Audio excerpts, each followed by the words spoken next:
Olá, muito boa noite.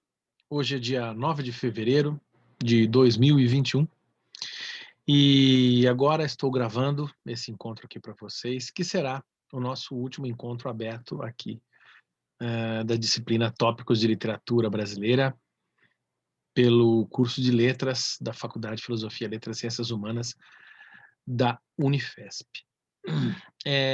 Bom, é óbvio, eu e os alunos teremos outros encontros, mas não mais encontros, né, aulas gravadas, aulas públicas, né? Estou bastante feliz com esse encontro, porque a gente chega no telos, né, na parte final, na proposta do nosso curso.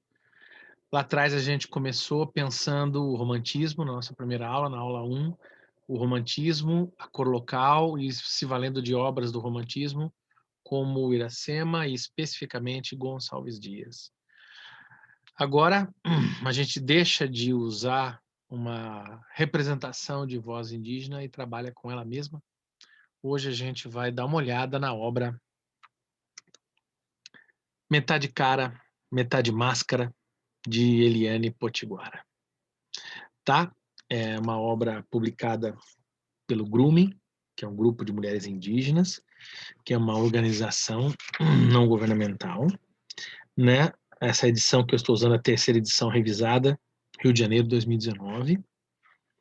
Bom, e eu gostei da minha experiência da aula passada em ler para vocês, talvez seja um pouco chatinho para vocês, mas bom, acho que é mais preciso, a gente reflete com mais tranquilidade no recorte que a gente quer fazer. E então eu vou fazer uma primeira apresentação dessa obra, uma apresentação para vocês, solta, sem leitura, né? Sem me pautar por texto, né? Por texto meu escrito, e depois eu vou ler algumas reflexões que eu tive a partir da obra. Bom, Metade Cara, Metade Máscara, a obra de Eliane Potiguara, né? Indígena, né? Da etnia Potiguara, né? É uma obra de publicação de anos atrás, né? Que agora é uma nova edição.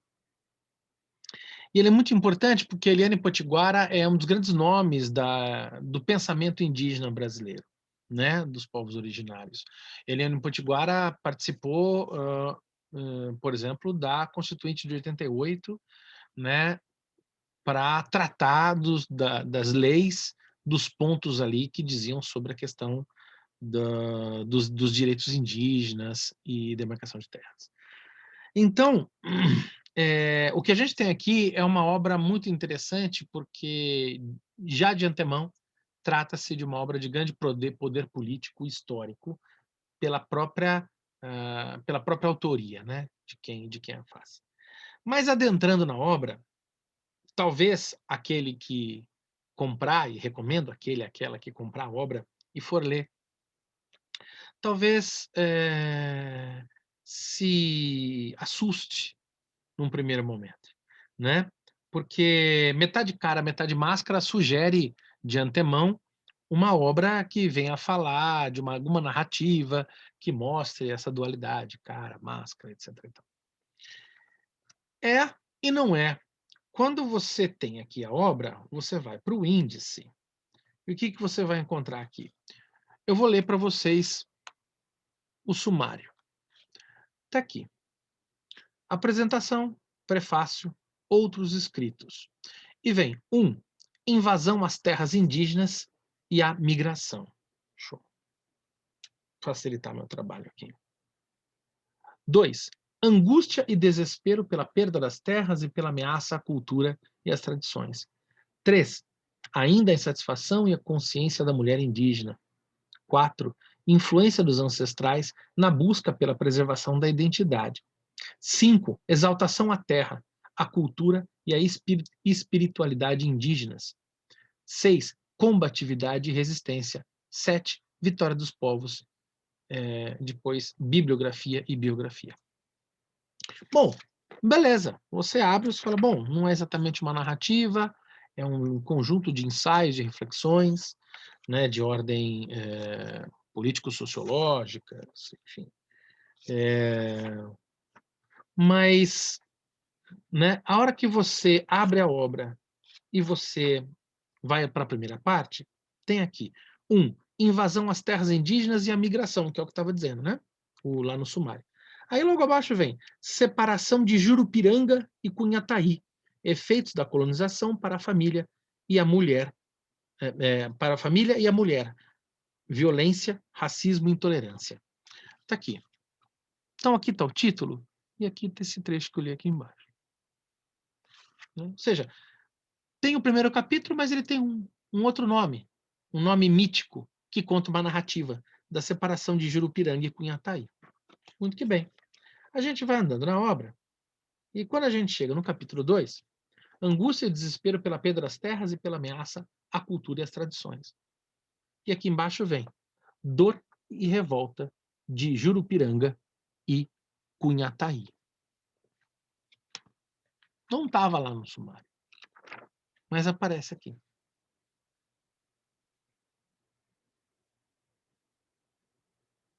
Aí mais para frente, capítulo 3. Ainda a insatisfação e a consciência da mulher indígena. Revolta e desespero de Cunhataí. Capítulo 4. Influência dos ancestrais na busca pela preservação da identidade. E um subtítulo, a importância da família, dos avós e dos antepassados indígenas. Então vamos lá. 5. Exaltação à terra, a cultura e a espiritualidade indígenas. Um subtítulo, Tupã mostra a caminhada dos povos indígenas a Cunhataí e a Jurupiranga, através da natureza, da cultura e dos tempos.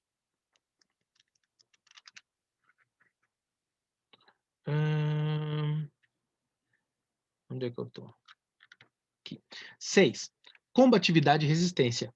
E vem, resistência do casal separado em busca dos direitos humanos e dos povos indígenas. A história de Jurupiranga, o guerreiro.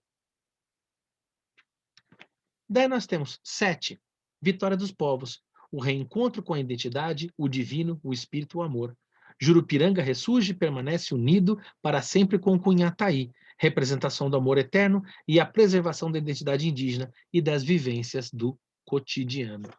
O que está acontecendo? Fala, mas espera lá, não estava no sumário. O que está acontecendo aqui que tem duas coisas concomitantes? Né? Você tem títulos no sumário que se apresentam como uma dimensão tratadística, descritiva, de assuntos e uma dimensão de crônica política e de tratados de posicionamento ideológico. Né? Mas quando você vai para a obra, você vê que existem elementos ali de uma tal de Cunhataí, de Jurapiranga, que atravessam essa dimensão e que não estão, assim, digamos que tem o real, né? E tem outra coisa que não é o irreal, é o supra-real. É algo que é maior que o real e que contém o real. O que está acontecendo? Qual é a natureza dessa obra? Qual é a magia que está acontecendo aqui? Então, apresentado esse estranhamento, vamos ao meu texto. Há um simulacro de ensaio, um tanto quanto caótico, que eu fiz. Mas um dia ainda organizo essas ideias. Vamos lá. 2. Primeira parte eu apresentei. Parte 2, eu leio meu texto. A obra toma como eixo épico a história de uma indígena que irá reencontrar seu companheiro ao cumprir seu destino, que é resgatar a sua aldeia, que é regressar, à sua aldeia original. A narrativa de Jurupiranga e Cunhataí percorre toda a obra como uma costura. Mas essa narrativa ficcional é permeada por outros textos de outros gêneros. O testemunho, a experiência migratória da própria autora, manifestos políticos, poemas de temática variada, amorosa, política, etc. Tratados, narrativas de memórias, etc.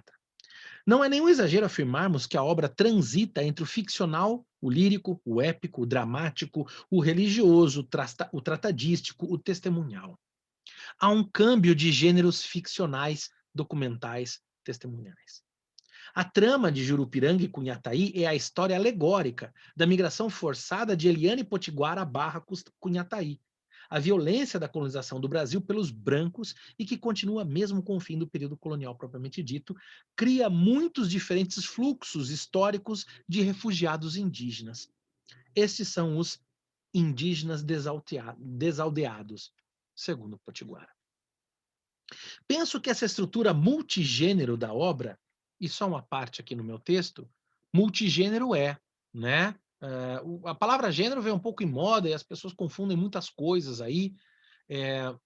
Não é a questão de gênero enquanto identidade de si mesmo, em termos de sexualidade, afetividade, não. Aqui eu estou colocando gênero textual. Então você tem, por exemplo, teatro é um gênero textual, o drama é um gênero textual, né? Narrativa é um outro gênero textual, por exemplo, romance de ficção, Lucília, José de Alencar ou Machado de Assis. É outro gênero de ficção, né? Outro gênero ficcional. Hoje pode ter um gênero textual, como por exemplo, documento histórico, são crônica, é um outro gênero, né? Gêneros nesse sentido, né? Então a obra é uma obra multigênero. Ela está narrando de um jeito, aí depois ela vem com um documento sobre o funcionamento da organização grooming e qual é a importância política disso, e daí passa para um poema, né? Então seja multigêneros, tá? Feita essa explicação, volto.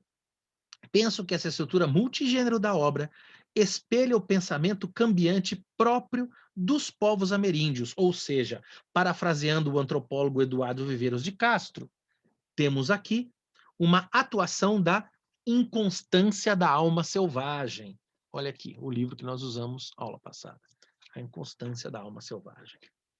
Ou seja, o perspectivismo multinaturalista ameríndio se torna método de composição.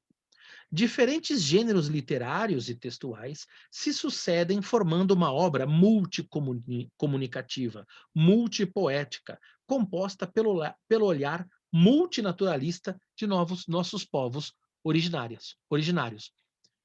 Eu não entendi, professor, não entendeu? Dá um pulo na aula passada. Lá na aula passada, você vai ver que eu falo dessa obra, um texto dessa obra, né, que eu falo do multiperspectivismo ameríndio, e mostro como o ser humano é transitório para os indígenas, né?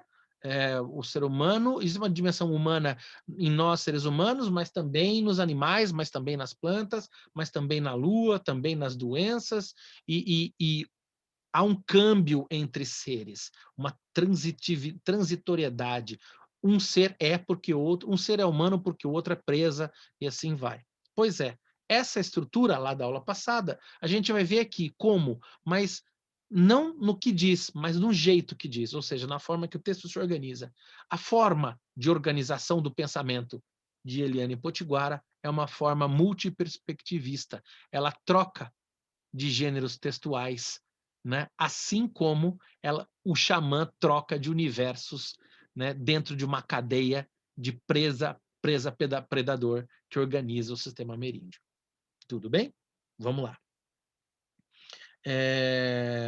Diferentes gêneros literários e textuais, né? Vou voltar aqui. Temos aqui mais uma atuação da inconstância da alma selvagem, ou seja, o perspectivismo multinaturalista ameríndio se torna método de composição.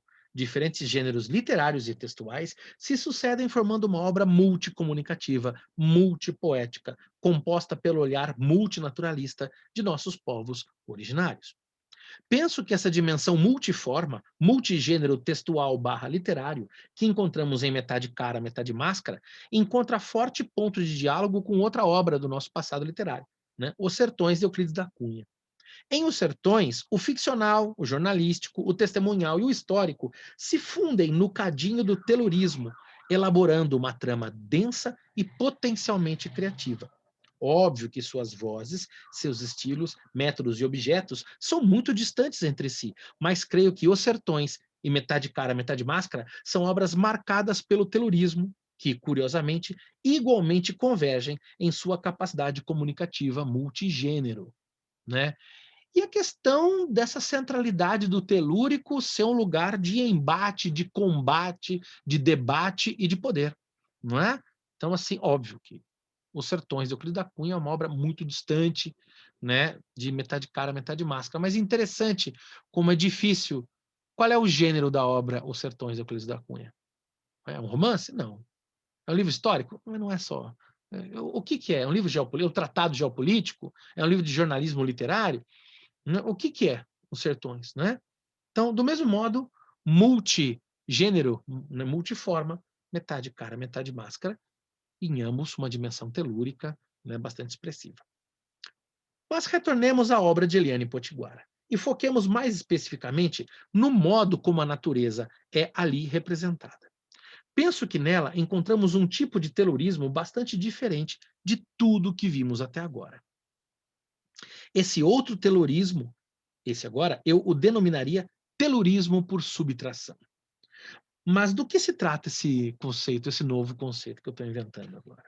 Nesse telurismo por subtração, a Terra e os demais seres de natureza estão presentes como perspectiva, como um perspectivismo ameríndio, mas sua presença é construída pelo marco da distância, ou seja, uma vez exilado de sua própria natureza, a identidade indígena se carrega de natureza por meio de sua cultura, de sua ancestralidade, de sua linguagem. Ela se firma pela consolidação das relações de parentesco intra e interétnicas, pelo compartilhamento de ritos e pelo processo de construção da luta por direitos como reconhecimento e de retorno à terra.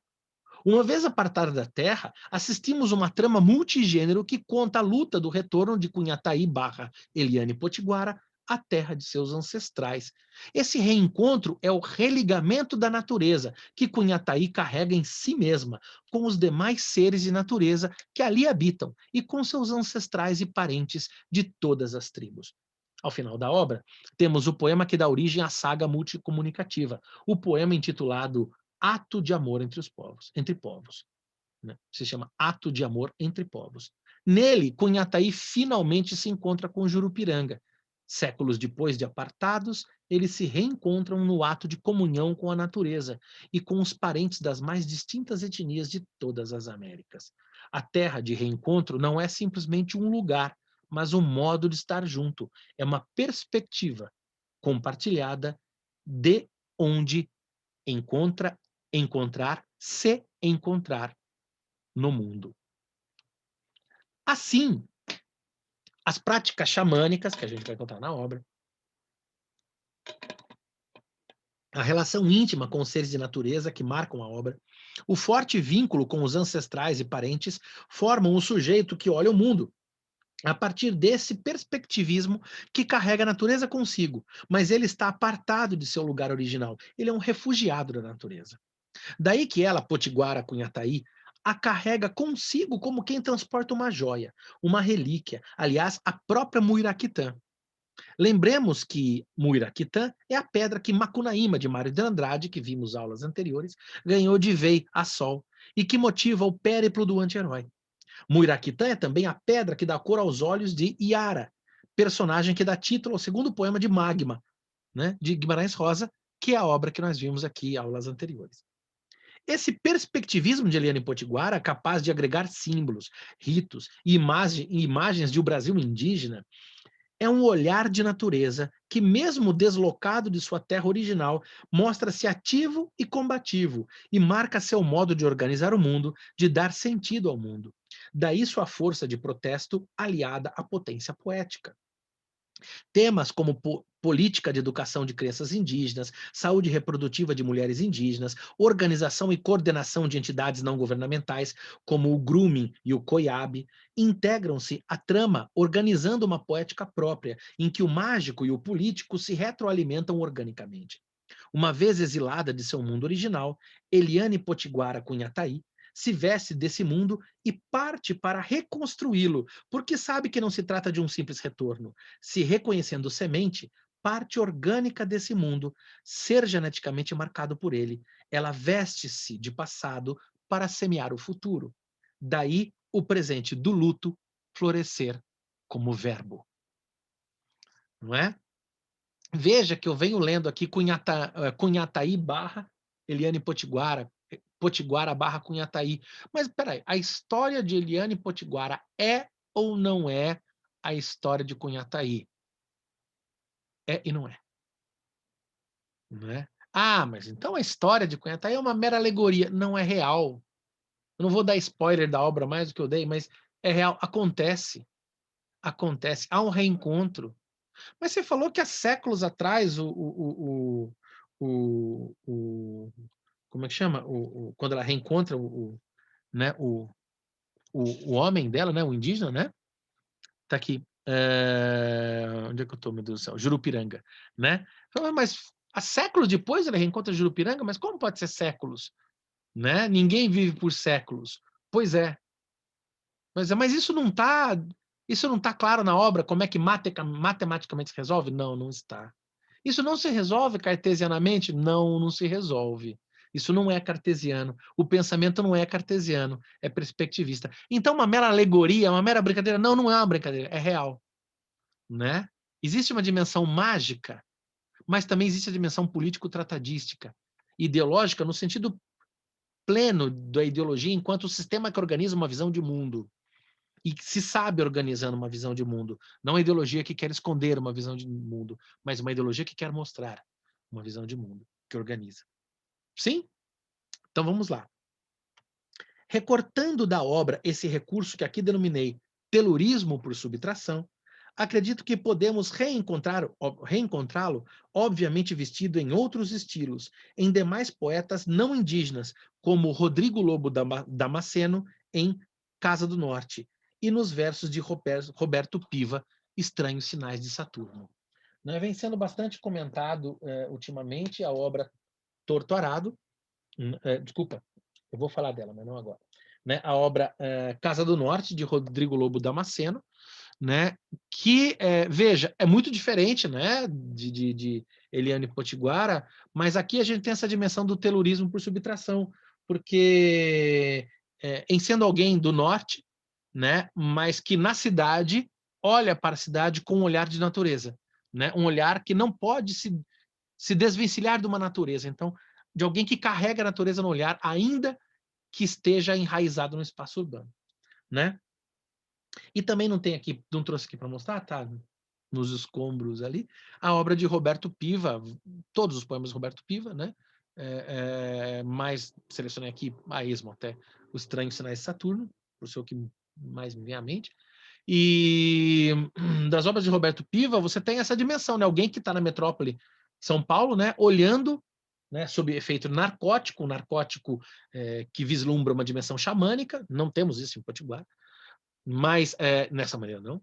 Mas que ao olhar e ao experienciar o espaço urbano está imbuído de representações de seres e de sentidos, não é nem representações, de seres de natureza no seu próprio modo de olhar.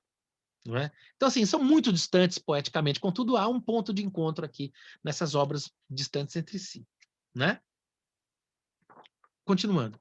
Se, de outro modo, compreendemos o perspectivismo multinaturalista de Eliane Potiguara como um método multinaturalista de olhar participar do mundo, se considerarmos que a natureza mostra-se como modo de ver o mundo, então acrescentemos a essa lista outra obra contemporânea recentemente organizada em sua totalidade, o gigante épico Viagem a Andara, ou O Livro Invisível, né, do autor Cecim da Amazônia, né?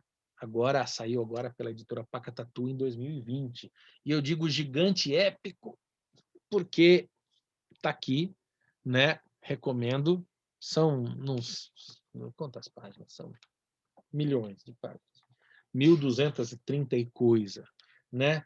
E o Cecim da Amazônia, que não é nativo da região amazônica, mas é um poeta na Amazônia, e que fala sobre a Amazônia, que experiencia a Amazônia, não tem essa dimensão do telúrico por subtração. Ali o telúrico é ele mesmo, o telúrico mesmo, os seres estão ali, ele está no meio dessa Amazônia, né, dessa floresta exuberante, mas a sua visão é também, ela é perspectivista, porque a natureza é, antes de tudo, o modo de ver o mundo. E essa natureza multinaturalista, cambiante, de seres que trocam entre si, porque afinal a humanidade não é privilégio do ser humano. Todos os seres podem e são humanos olhados dentro da sua própria perspectiva, né? Isto posto, o pensamento multiperspectiva de Eduardo Viveiros de Castro está em Eliane Potiguara e organiza um conjunto de literaturas contemporâneas que a gente encontra. E como eu já dei spoiler, vamos continuar a leitura do texto, né? Tá aqui. A fim de estabelecermos relações comparativas com outras obras de nossa literatura, penso que em Torto Arado, de Itamar Vieira Júnior, agora sim, está aqui, né? Está sendo bastante comentado, bastante sucesso, né? Ganhou agora o prêmio Jabuti, né? Vencedor do prêmio Oceanos, né? Torto Arado há uma dimensão telúrica e mágica que se assemelha também à narrativa multipoética, multiperspectiva de Eliane Potiguara também, mas não na medida do telurismo por subtração, mas da dimensão da terra como um lugar de identitarismo e constante espaço de luta. Em Potiguara e em Vieira Júnior, de Torturado, a terra é tomada como ser de compreensão e de vivência do ser humano. Daí que não é mera propriedade e, por isso, é certamente telúrico. Contudo, há em ambas as obras a dimensão da luta pela terra como luta pela própria identidade, pelas demarcações das terras indígenas em Potiguara, passando pelas temáticas da reforma agrária e pelos movimentos quilombolas em Torto Arado de Vieira Júnior. Então percebe como assim, e por que, professor, por que todo esse esforço em pegar a literatura da Eliane Potiguara e olhar ela como existem elementos da nossa literatura não indígena, nossa literatura, chamemos-la de ocidental? Por duas questões. Primeiro, porque eu não quero ver a literatura indígena como algo completamente deslocado. Eu quero imaginá-la como integrada ao nosso grande cânone literário. Esse nome cânone tem um certo peso desnecessário, mas enfim, fiquemos com ele por enquanto. Mas eu quero pensar, porque essa dimensão indígena já esteve, ela constitui a obra de outros autores não indígenas antes desse momento de florescimento da literatura indígena como estamos assistindo. E eu não quero fazer uma cisão aqui, eu quero integrar. Eu quero integrar os diferentes grupos de indígenas e não indígenas, né? De não indígenas que estão atentos ao olhar indígena e que estão produzindo alimentados pelo olhar indígena, ainda que não indígenas, né? E entender como há um compartilhamento de códigos, de imagens, de representações, né? E como a gente pode diagnosticar um movimento literário que, juntamente com o olhar indígena, se faz presente cada vez mais potente na literatura brasileira, né? Podemos dizer, no meu modo de ver, que um telurismo, sim, que passa pela dimensão do identitário, que passa pela dimensão do questionamento da propriedade, que passa na questão do sentido da terra enquanto uma terra que organiza a cultura, né? Isso não é um mero privilégio desse ou daquele autor, né? Mas certamente tem na literatura indígena o seu ponto talvez mais potente, mas não só ali temos essa potência. E nós podemos observar um compartilhamento de códigos liderado certamente pelas vozes indígenas, mas não restrito a elas. Há uma permeabilidade. E eu acho que essa permeabilidade é a grande vitória se a gente tomar o perspectivismo como grande aprendizado que nós podemos ter com a cultura indígena, não é mesmo? Continuando. Outro ponto interessante em relação à metade cara, metade máscara, né, da Eliane Potiguara, está no que eu chamaria de modo de compartilhamento de vozes. Modo de compartilhamento de vozes. Eu criei esse conceito, preciso repensar ele, não sou dono dele, pode todo mundo usar, mas por sua conta e risco, né? Ou seja, códigos, valores, imagens que encontramos em Potiguara, reencontraremos em outras vozes indígenas, muitas, todas talvez, como Ailton Krenak, Daniel Munduruku e outros. O que eu estou querendo dizer? Ah, professor, você está dizendo então que a literatura da Eliane Potiguara é parecida com a de todos os outros? Não, não acho. Acho muito diferente. mas tem alguns compartilhamentos muito poderosos, assim, muito poderosos, muito interessantes. Ah, professor, mas isso é normal, né? Todo mundo compartilha tudo com todo mundo, códigos, né? Os poetas se alimentam os outros, sim, mas esse compartilhamento me chama a atenção, né? E eu quero pensar melhor ele. E para isso, eu quero trazer aqui para vocês é, eu quero compartilhar aqui com vocês uma revista, tá? Deixa eu ver aqui. Eu quero compartilhar uma revista com vocês. Eu vou ler, não por aqui, tá? Um trechinho dela, mas eu quero mostrar porque está aqui na internet para todo mundo ver, tá? Tá aqui, ó. Vamos lá. Poesia indígena hoje. Olha que legal, tá? Essa daqui é do site poesia.org, é p-o-e-i-a.org, e o número 1 de agosto de 2020 foi sobre poesia indígena, tá aqui, tá de graça na internet para todo mundo acessar, acessem, é muito legal essa revista, tá? E quem puder, assina o projeto, porque você vai estar fazendo doações para, nesse período de pandemia, o recolhimento dessas assinaturas e dessas compras individuais de revistas e tal, vai para as mãos de poetas, né, que estão aí em situação de risco, né, e que estão aí nesse momento de pandemia, né, é uma forma de você ajudar a literatura brasileira, de você ajudar as pessoas que mais precisam e das pessoas que produzem cultura no Brasil, não é? E tá aqui, ó, até barulhinho de livro, né? Olha lá. E Eliane Potiguara é a que está sendo homenageada, né, nessa edição, tá bom? Então eu vou parar o compartilhamento aqui, tá? E voltando, eu vou ler aqui dentro da revista Poesia Indígena, eu selecionei duas vozes que não são da Eliane Potiguara, né? E está aqui, ó. Minto, eu selecionei uma. Depois nós vamos à outra revista. E está aqui, né? Da A Voz Indígena de Geni Nunes, né? Um texto, As Árvores Também São Nossas Parentes, né? E o texto continua, etc e tal, e eu quero ler só um pedacinho que eu achei muito interessante aqui, ó. Tá aqui. O mundo não se resume ao humano. É um trecho desse texto da Nunes. O mundo é muito cruel comigo, o mundo me faz de trouxa. Costumam dizer os Juruá, pessoa branca em Guarani. E eu pergunto, o mundo todo? As borboletas também? O céu também? As árvores? De todo o universo, só porque alguns humanos são cruéis, o mundo todo é cruel? Quem compõe o seu mundo? Brancos colocam-se tão no centro de tudo que o próprio mundo fica reduzido à espécie humana, e alguns dentre ela.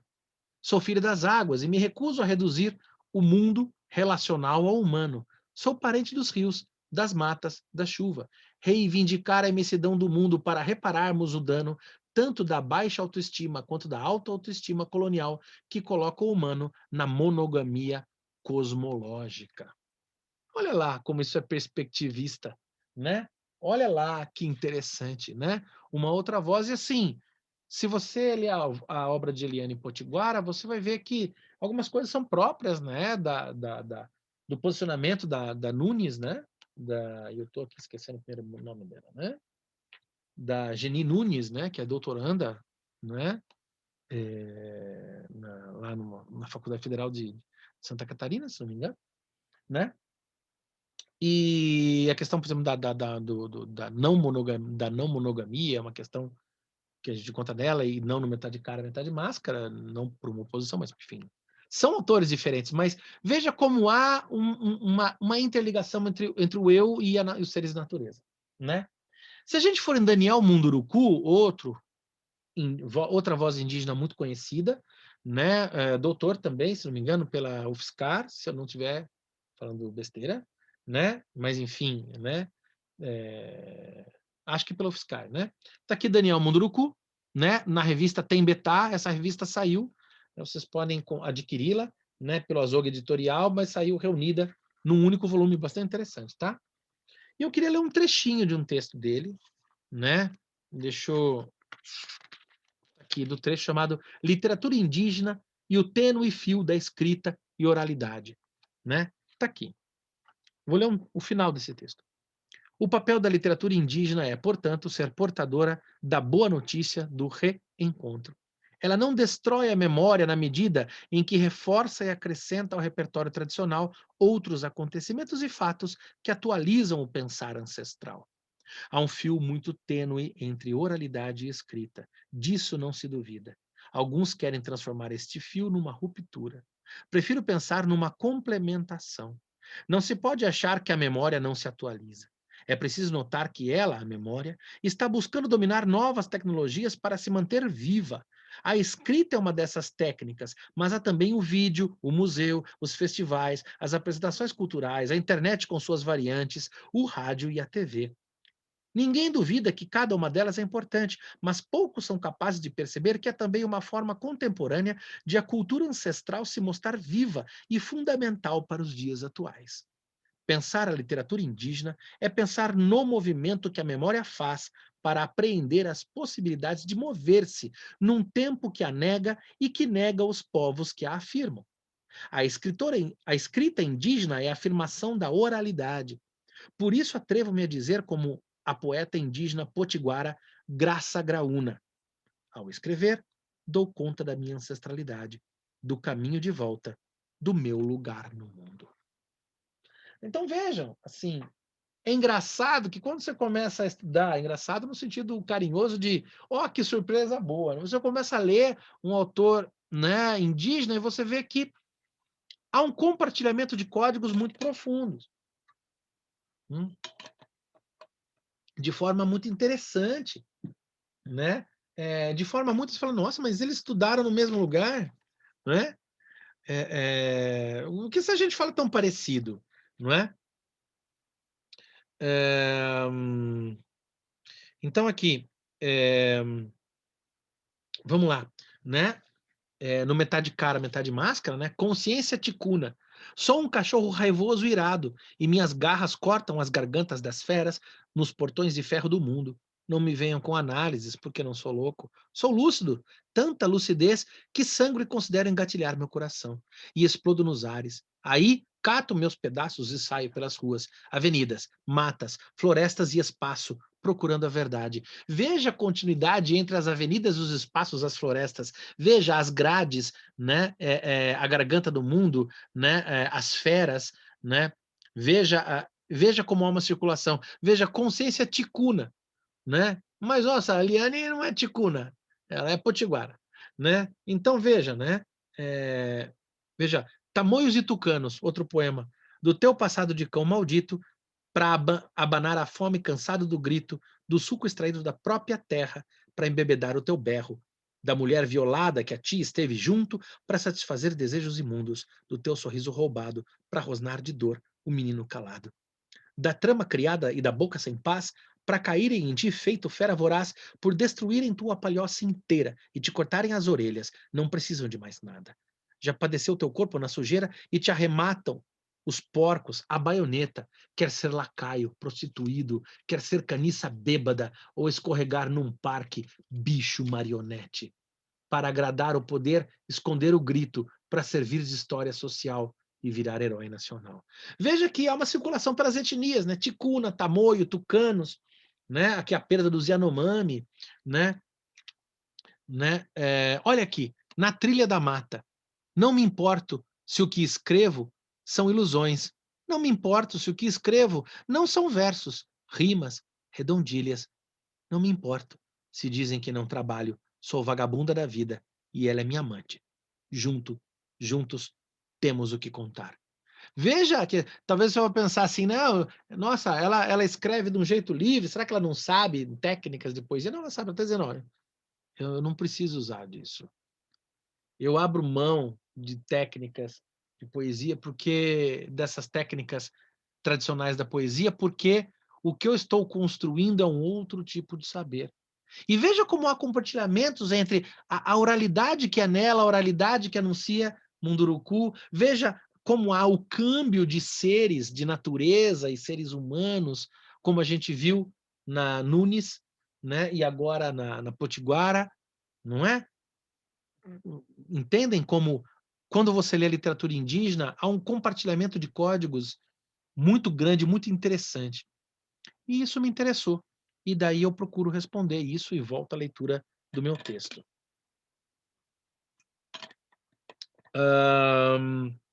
Claro, são todos indígenas. Mas, para além dessa obviedade, destacaria que as diferenças entre etnias indígenas é sempre muito grande. Senão, se todos são parentes, tantos são parentes muito distantes. Por isso, penso que essa consonância de vozes se deva a vários fatores, do quais destaco alguns dos que mais nos interessam aqui.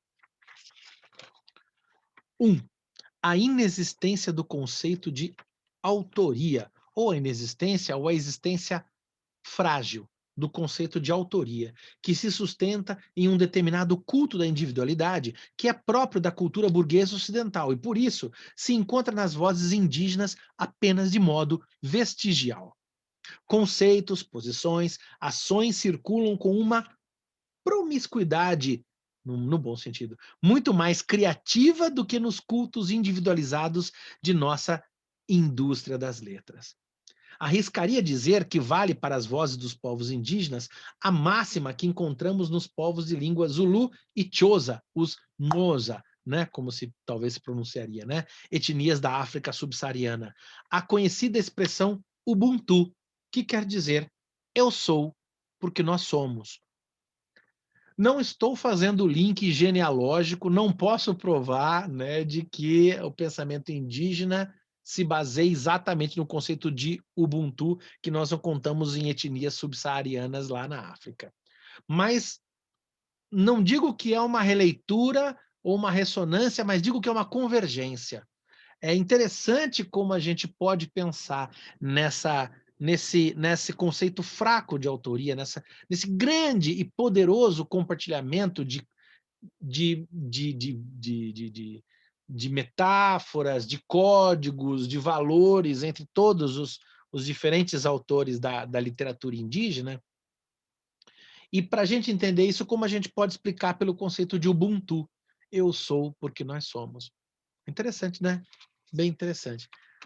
Né? Por que isso acontece? Bom, eu acho que por vários fatores que estou dizendo aqui, mas, enfim, né? Estou estudando, vamos estudar isso, né? 2.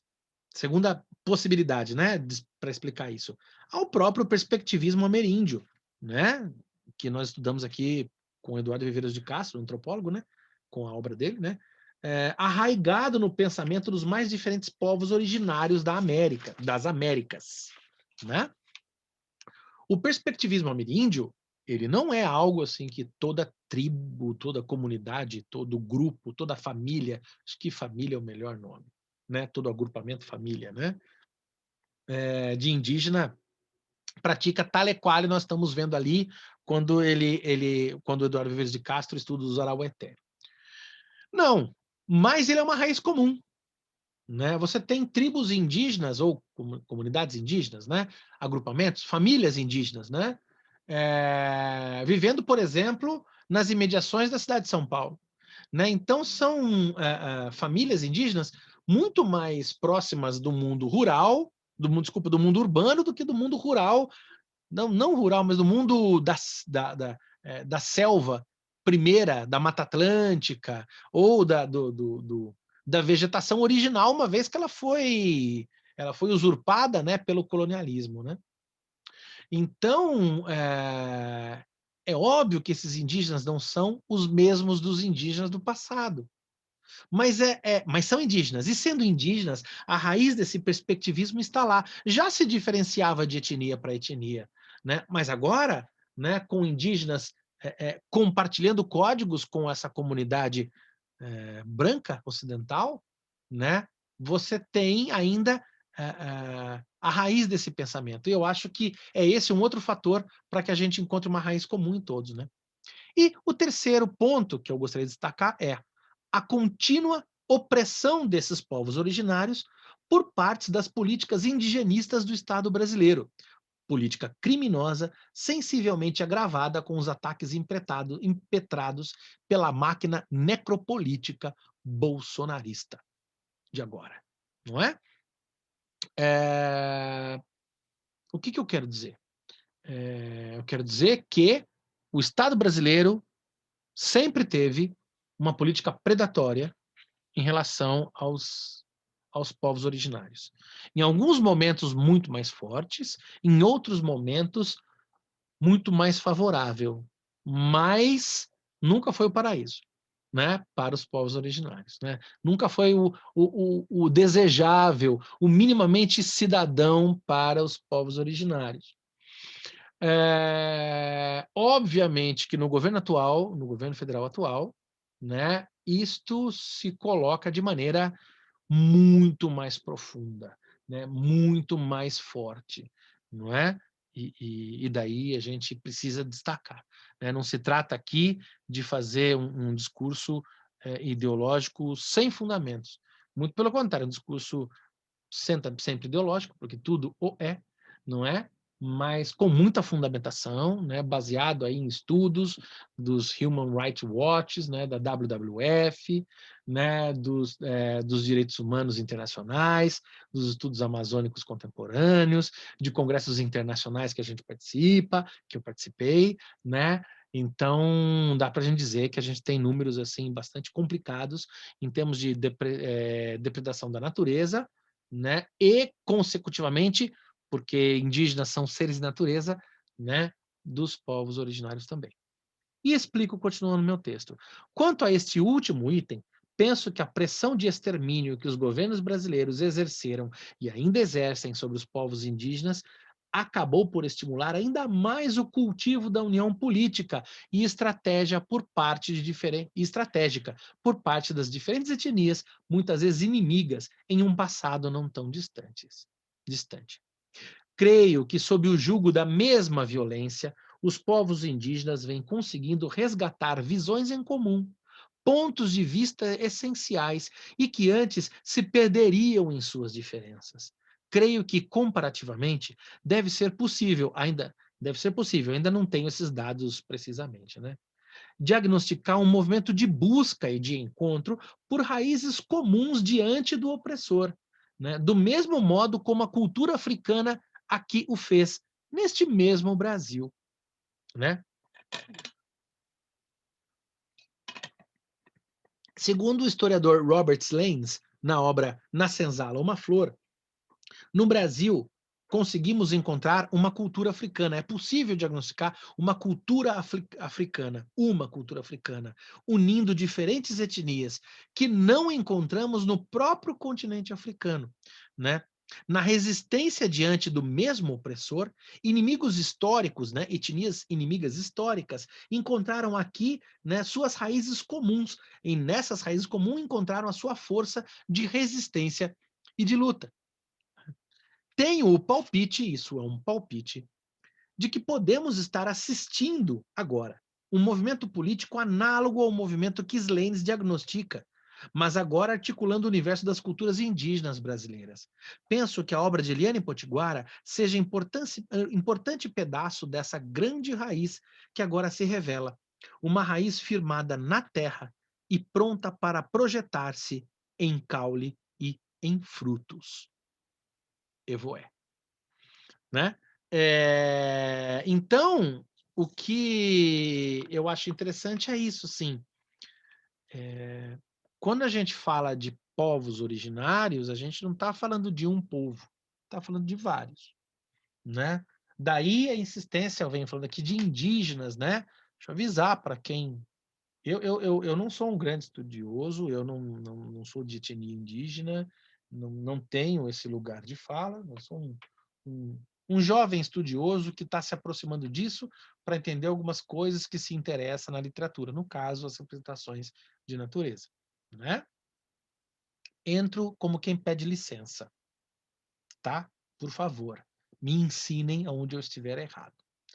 Mas tenho certo que cometo muitas gafes. Mas para quem sabe ainda menos do que eu, para quem não foi apresentado, né, por exemplo, eu venho falando aqui indígenas e não índios, tá? Porque indígena, o próprio Munduruku coloca, né, se remete ao universo, né, dos povos originários, né? Então fala, mas é uma diferença pequena, é uma diferença pequena. Não, sei que não é intenção de ofender eu falar índio, mas indígena porque são muitos povos, né? Então veja, muitos povos que muitas vezes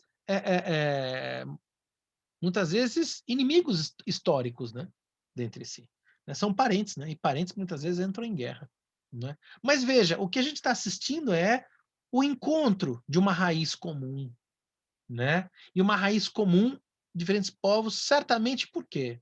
Assim como a África não é um país, né? A África é um conjunto de etnias. Muitas não se entendem entre si. No Brasil, as diferentes etnias aqui no Brasil buscam uma raiz comum. Eu não é isso que eu acho. Está no estudo maravilhoso do historiador lá, que professor da Unicamp, que ele é estrangeiro, né? Mas professor da Unicamp, professor Robert Lanes, né? No livro Na Senzala uma Flor, né? Publicado pela editora da Unicamp. Aí ele coloca que os africanos no Brasil conseguem, apesar da sua diferença étnica, resgatar raízes linguísticas, raízes culturais comuns, para fazer nascer uma cultura de resistência diante da dominação branca, né?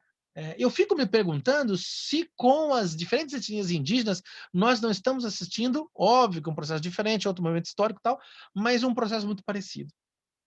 E daí isso explica também, mais uma vez, esse compartilhamento de códigos, né? Então, por exemplo, quando a gente trabalha com aqui outra obra, né, da Eliane Potiguara, a revista Tembetá.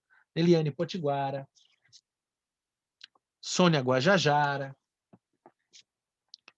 Álvaro Tucano, Biraci Auanauá, Cacauerá, né? Ailton Krenak, famosíssimo, né? Ganhou prêmio agora, também literário, né? Ideias para adiar o fim do mundo, né?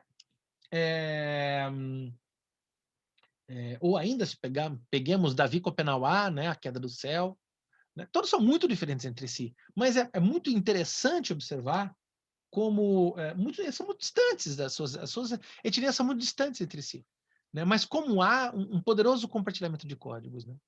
E mais, como a gente reconhece que outros escritores, em outros momentos da nossa cultura, ao se preocupar com a questão indígena, ao visitar a questão indígena, capturam códigos, né, ali, capturar códigos é um nome horrível, né? Vamos lá.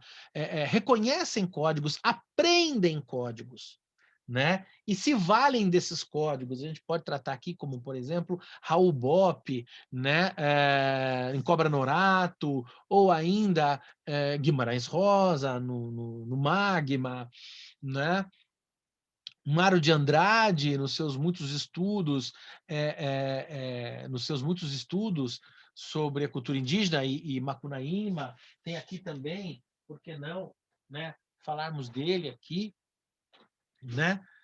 Ascenso Ferreira, né? Com Catimbó, Canacaiana e Xanhenhen, são 3 obras de procura estudo que passa pela cultura popular, pela cultura indígena, pela cultura, por culturas periféricas ao centro branco ocidental colonialista brasileiro, né? O que eu me alegro em perceber nesse final de curso, que ensaia um caminho de pesquisa que eu venho desenvolvendo sobre o terrorismo na literatura brasileira, é que há um código, um compartilhamento de códigos muito feliz, né? E que talvez a literatura brasileira, cônscia de toda a sua violência, cônscia de todo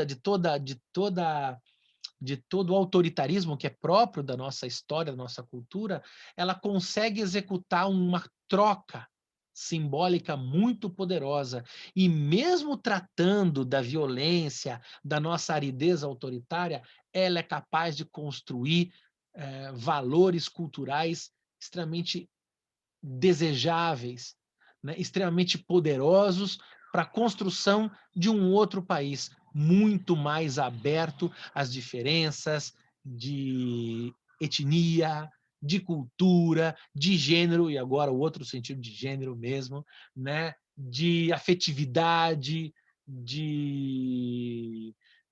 enfim, de visões de mundo em geral. Eu acho que o Antônio Cândido, no Direito para a Literatura, né, coloca que o lugar da literatura, que a literatura é o sonho acordado das civilizações, né? Talvez o que falte para nossa civilização é essa capacidade de acordar sonhado como os poetas, né? É a capacidade de, de sonhar acordado e poder construir. Me corrigindo já de antemão, eu faço muito isso, né? Não acho que falta, acho que é necessário que a gente mostre que a gente faz isso. É necessário que cada vez mais a gente afronte os poderes despoéticos, os poderes comezinhos, os poderes retrógrados, né? Com pensamentos poéticos poderosos, criadores de mundo, porque é preciso, plagiando aqui o filósofo Vladimir Safatli, né? É preciso dar corpo ao impossível. Eu quero agradecer a breve leitura,